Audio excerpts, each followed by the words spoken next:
DEECET 2015 results విడుదలయ్యాయి. విద్యాశాఖ మంత్రి కడియం శ్రీహరి ఫలితాలను విడుదల చేశారు. ఈసారి మొత్తంగా 67.67% విద్యార్థులు ఉత్తీర్ణత సాధించారు. సెప్టెంబర్ మొదటి వారంలో సీట్ల భర్తీకి కౌన్సిలింగ్ నిర్వహించనున్నారు. ఫలితాల్లో పాలమూరు స్టూడెంట్ సుమన 84 మార్కులతో ఫస్ట్ ర్యాంక్ సాధించగా 70 మార్కులతో ఆదిలాబాద్ జిల్లా సుమలత సెకండ్ ర్యాంక్ సొంతం చేసుకుంది. 1,11,413 both Telugu and Urdu medium కలిపి అప్పీర్ అయిన వాళ్ళ సంఖ్య 1,05,382. క్వాలిఫై అయిన వాళ్ళు 71,317. 67.67% వీళ్ళు క్వాలిఫై అయ్యారు. డేట్ ఆఫ్ కౌన్సిలింగ్ వచ్చి ఫస్ట్ వీక్ ఆఫ్ సెప్టెంబర్ 2015లో ఉంటుంది. ఆ డీటెయిల్ షెడ్యూల్ కూడా మళ్ళీ నోటిఫై చేయడం జరుగుతుంది.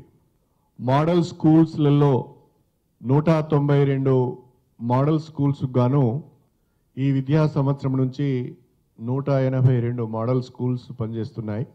దాంట్లో 100 మోడల్ స్కూల్స్కు హాస్టల్స్ బిల్డింగ్స్ పూర్తయినాయి. 100 హాస్టల్స్లో ఒక్కొక్క హాస్టల్లో 100 మంది బాలికలకు అవకాశం కల్పించి 10,000 మంది ఆడపిల్లలకు hostel accommodation, boarding and lodging accommodation ఈ సంవత్సరం కల్పిస్తున్నాం. రేషనలైజేషన్ ప్రక్రియ పూర్తి కాకుండా డిఎస్సి టేకప్ చేయడానికి వీలు కాదని చెప్పాం. ఇప్పుడు మాకు ఒక ఎగ్జాక్ట్ పిక్చర్ వచ్చింది. ప్రతి స్కూల్లో ఎన్రోల్మెంట్కి సంబంధించిన వివరాలు, ఆఫ్టర్ రేషనలైజేషన్ ఉపాధ్యాయుల సంఖ్య కూడా స్కూల్ వైజ్గా మా దగ్గర ఉన్నది. దానితోని ఎన్ని ఖాళీలు ఉన్నాయి, ఎంతమంది ఉపాధ్యాయులు ఉన్నారన్నది ఒక అంచనాకు వచ్చాం.